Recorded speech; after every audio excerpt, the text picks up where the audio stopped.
Jai Srila Prabhupada ki Jai. This is, if you go on YouTube and if you type success, there'll be so many millions of videos on success. People want success, of course. But what's one simple rule for success? There is indeed one simple rule for success, and that rule is, first, you have to define what is success. It's not a good idea to actually pursue something without understanding what the thing that you are pursuing. And that is why scriptures are very clear on this fact. First, define your things, define your goal. Maybe your definition of that goal is wrong, and that's why the path to that goal is a wrong path. So what's the definition of success? Well, success is defined in Bhagavad Gita, and Krishna says in Bhagavad Gita, Yam labdhva nacha param labham manyate natikam tataha. Krishna says, Gita says that success is achieving that goal after which nothing else remains to be achieved. Now you will understand in a moment what I am going to say. What is this all about? The point is, there are 5 levels of people, 5 different levels of consciousness of people in the society. People divide society in Chinese, American, Hindu, or maybe Mexicans, or like that, so on and so on forth. People divide society in high class people, bourgeois, upper class, and then lower class and middle class. That is economic, financial stratification of the society. People might divide society according to birth, caste and creed. There's so many divisions, but Upanishads, Vedas, they divide people on the level of different levels of consciousness. So entire human society can be divided into 5 levels. And why they divide into 5 levels? Because these people on different levels, on the 5 levels, they think that attaining their respective goals on that levels, that's the success of life. For example, on the lowest level, people think the success of life is to attain food. Just like if you see tribals in jungles, or maybe a small child, a baby, for him the success of life is milk. If he gets milk, that's the success of life. Tribals, if they hunt and if they get food, their daily food, that's the success of life. Beggars, if they get daily food, their success of life. So that's for the success of life. Or even so on this level, there's either food or money. People think if I earn money, that's my success of life. If at the end of the day I get my pay, or my profit is doubled or tripled, that's success of life. The numbers on my bank account, it keeps on increasing. That's the success of my life. So that's all the lowest level of consciousness. Or people think my YouTube views will increase. That's the success of life. That's all. So that's the lower level of consciousness. People who are a little more evolved, they think the success of life is to protect your life, is to protect this life. For example, medical professionals, they think, okay, when the life, if you protect life of others, protect life of oneself, that's the success of life. Or philanthropic organizations, they think we are helping people, we are helping to sustain their life, a better life, or whatever. In Africa, you see so many organizations are working, they're dying due to disease, due to food scarcity, and they say that life is precious and we have to save it.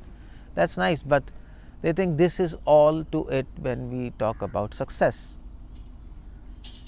But that's not such a high level of consciousness. The next level of consciousness is, people think the success of life is to develop skills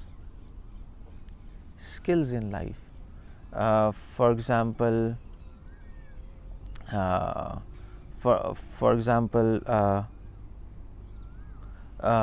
learning various arts and crafts, that's the success of life. Archery, or maybe some sports, gaining some skill in life, That's the success of life. They think, okay, this is to it. For them, food, money is not important. For them, even life is not important. They can sacrifice their life for the art, painting, writing novels, like that. That is the success of life. Music.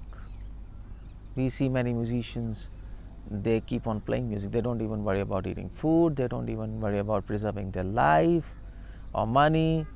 In America, you go, people are passionate about music, and you have seen many musicians sitting on roadside. They play their music.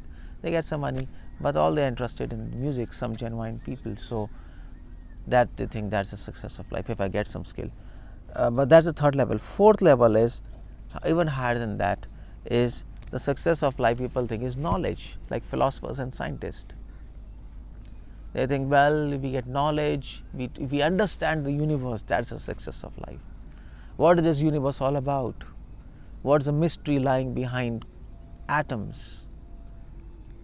What are the laws of nature which are working, and we can use them to actually benefit the society? That's the success of life in their mind. That's the fourth level. Or maybe philosophers, they think philosophizing, try to understand this universe through logic, that's the success of life, and analysis, that's the success of life. But the highest level of consciousness is very interesting. Upanishad says the highest level of consciousness is to know that success of life is when we attain satisfaction and happiness, which is not dependent on either of these four levels. There is a kind of now you might think, how can we be satisfied and happy without food, without money, without skills, without knowledge, without preserving our life? No, that's the secret of scriptures. We can be happy even without money, even without skills, even without knowledge, even without preserving our life. We can be happy. And that's the trick. We can even be happy without money. And that's the point there. So our happiness should not be dependent on them. It's not that we don't require food, we don't require money. That's a part of life. It's not that we don't want to preserve life, we don't want to treat patients and let them die. No, that's ridiculous. It's not that you don't learn skills, but the idea is the happiness and satisfaction should not be dependent on it. That is the secret of Upanishads, Vedas and Bhagavad Gita. That's the highest success of life, when your happiness and success is independent of all these factors, and your happiness and satisfaction lies within yourself. You feel happiness and satisfaction from within yourself, just like a child. Everybody who has encountered a child, 2 years, 3 years, 4 years child, they're happy within themselves. They're always joyful. Their happiness is not dependent on objects. Rather, they use objects when they're happy. They play around, that's all. Because their happiness is coming from within. That is why scripture says, be like a child. Many of the scriptures, they repeat this statement. Srila Prabhupada also said, chant God's name like a child. So that kind of thing, the success of life is happiness and satisfaction, which is independent of all these four levels of consciousness, four factors, which is from within yourself. And that is real success of life. And that can only be possible when you are God conscious. Because God is within everyone. When we connect with God, when we unite with God within ourselves, the happiness will be from within. And that happiness and satisfaction, nobody will be able to snatch away from us. Any other happiness and not satisfaction, nobody can be satisfied without God. Any other happiness which is dependent on food, money, skills, knowledge, it can be snatched away. You can lose your knowledge, you can forget, memory loss, Alzheimer's, anything can happen. You can lose your skills, paralysis. But the happiness from within, that can never be snatched. And that is a success of life. Success of life is after attaining that, nothing else remains to be achieved. After attaining happiness and satisfaction, with union with God, which is from within, nothing else remains to be achieved, because you are completely satisfied and happy, and your happiness and satisfaction can never be snatched away and can never be lost. So it is devoid of fear, anxieties, and any other kind of so-called loss. And that is the real success of life. Hare Krishna.